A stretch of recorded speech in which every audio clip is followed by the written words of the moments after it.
अटल जी, आपने पिछले parliament session में कहा था कि यदि आपको जोड़ तोड़ करके या दूसरी पार्टी के लोगों को मिलाकर सरकार बनानी पड़ी या खरीद फरोख्त करके, तो आप ऐसी सरकार को चिमटे से भी नहीं छुएंगे। तो मैं ये जानना चाहती हूँ कि यदि इस चुनाव के बाद ये स्थिति आई तो आप क्या करेंगे? मैंने ये कहा था कि हम मेंबरों की खरीद फरोख्त नहीं करेंगे, राजनीति को सौदे का विषय नहीं बनाएंगे। और सदन में डीएमके के नेता ने खुले रूप में इस बात की तारीफ की कि भारतीय जनता पार्टी जो सरकार चला रही है उसने ऊंचे मानदंडों से काम किया हुआ है। सहयोग तो राजनीति में करना पड़ेगा। एक दल को बहुमत मिले बहुत अच्छा, मतदाता दो टूक फैसला करें, उनका स्वागत है। लेकिन अगर सहयोग लेने की आवश्यकता पड़ती है तो उसमें कोई संकोच नहीं होना चाहिए। अटल जी, उनका प्रश्न ये था कि अगर सरकार बनाने में बहुमत में आपके और आपकी जो एलाइड पार्टीज हैं उनके भी बहुमत में कुछ कमी रह गई तो क्या फिर से कांग्रेस को तोड़ने की कोशिश करेंगे? नहीं, कोई कमी नहीं रहेगी। मुझे तो 300 की संख्या दिखाई दे रही है। कांग्रेस पार्टी की भारत में सरकार रही 45 साल, उन्होंने 5 प्रधानमंत्री दिए। विरोधी दलों को ले देकर 5 साल सरकार बनाने का मौका मिला और 7 प्रधानमंत्री दिए। तो किस बिना पर भारतीय जनता पार्टी स्थायित्व का वादा कर रही है? अब अगला प्रधानमंत्री ऐसा आएगा जो पूरे 5 साल रहेगा।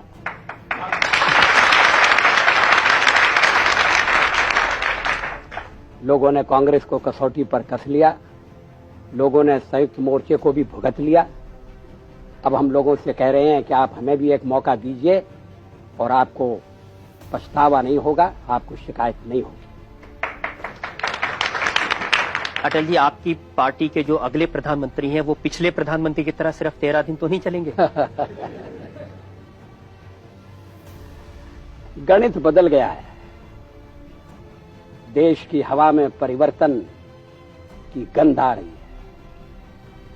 18 महीने की दुर्गति को देखकर आम मतदाता ने अपना मन बना लिया है कि अब उस इतिहास की पुनरावृत्ति नहीं होने दी जाएगी। ये परिवर्तन सारे देश में घूमते हुए मैं देख सकता हूं और इसलिए मुझे विश्वास है मतदाता बहुमत वाली सरकार स्थापित करेगा। ऐसे बहुमत वाली सरकार जो भ्रष्टाचार से मुक्त हो और जो देश को समृद्धि की ओर ले जाए, सामाजिक कल्याण की ओर ले जाए। अटल जी, जनता ने पहले भी भारतीय जनता पार्टी को बहुमत वाली सरकारें दी हैं। गुजरात में 2/3 बहुमत देकर आपको सरकार बनाने का मौका दिया था, सरकार नहीं चला सके।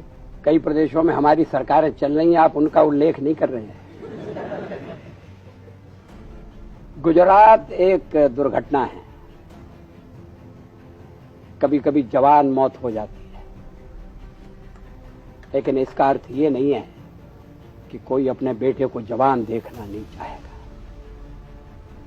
गुजरात में भी हमने अनुशासन की रक्षा की। अगर हम चाहते तो दूसरी बार भी ढील देकर सरकार को बचा सकते थे, लेकिन हमने कहा कि अनुशासनहीनता की इतनी बड़ी कीमत नहीं दी जा सकती। हमने सरकार का बलिदान कर दिया, मगर अनुशासन तोड़ने वालों के साथ समझौता नहीं किया। जब यूनाइटेड फ्रंट की सरकार पर आपने हमले किए, आपने कहा कि कोएलिशन की सरकार ज्यादा नहीं चलती, लेकिन इस समय जो आप प्रयास कर रहे हैं, भारतीय जनता पार्टी जो प्रयास कर रही है, वो भी कोएलिशन की सरकार ही बनेगी। कोएलिशन में अंतर है।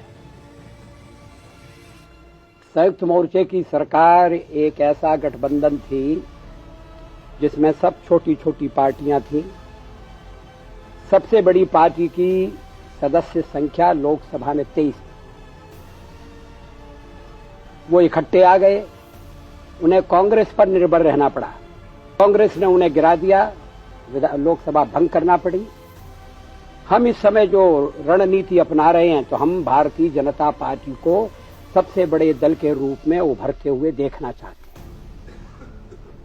और उस समय अगर हम सरकार बनाएंगे तो जो मित्र दल आज हमारे साथ हैं, जिनके साथ मिलकर हम प्रदेशों में हुकूमतें चला रहे हैं, हम उनको सरकार में शामिल करेंगे। कुछ अगर अन्य दल भी आना चाहेंगे तो उनका भी स्वागत होगा। लेकिन भारतीय जनता पार्टी उस कोएलिशन में सबसे बड़ी पार्टी होगी। इसकी सदस्य संख्या बहुमत तक जा सकती है, 200 से ऊपर होगी, इसमें तो कोई संदेह ही नहीं है। मैं तो 250 की गिनती कर रहा हूं। अब अगर संयुक्त मोर्चे की सरकार में भी ऐसी कोई बड़ी पार्टी होती और उसके साथ में छोटी छोटी पार्टियों का सहयोग होता तो सरकार इस तरह से अस्थिर नहीं होती, डामाडोल नहीं होती। अटल जी, पिछले चुनाव में जयललिता कांग्रेस पार्टी के साथ मिलकर चुनाव लड़ रही थी, इस बार आपके साथ हैं। क्या गारंटी है कि चुनाव होने के बाद वापस कांग्रेस के साथ जाके हाथ न मिला लें? नहीं नहीं, हाथ मिलाने के लिए कांग्रेस रहेगी नहीं, वो हाथ कहां से मिलाएंगे।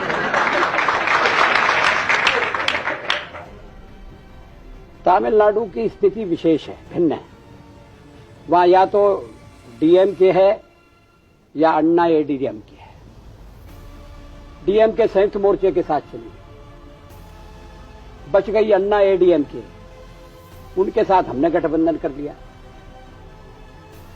आखिर हम तमिलनाडु में अपने पांव जमाना चाहते हैं। हमने उनके साथ गठबंधन करके उत्तर और दक्षिण के बीच में जैन कमीशन की रिपोर्ट के कारण जो एक विघटन का वातावरण पैदा करना चाहते थे, हमने उस विघटन की बात पर पानी फेर दिया।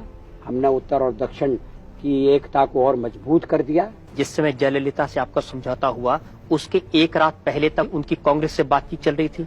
उनकी कांग्रेस से बात नहीं चल रही थी, कांग्रेस की उनसे बात चल रही थी।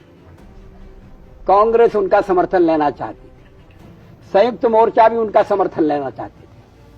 हमने दोनों को पछाड़ दिया और समझौता कर लिया। ये हमने अच्छा किया, इसमें किसी को आपत्ति नहीं होना चाहिए।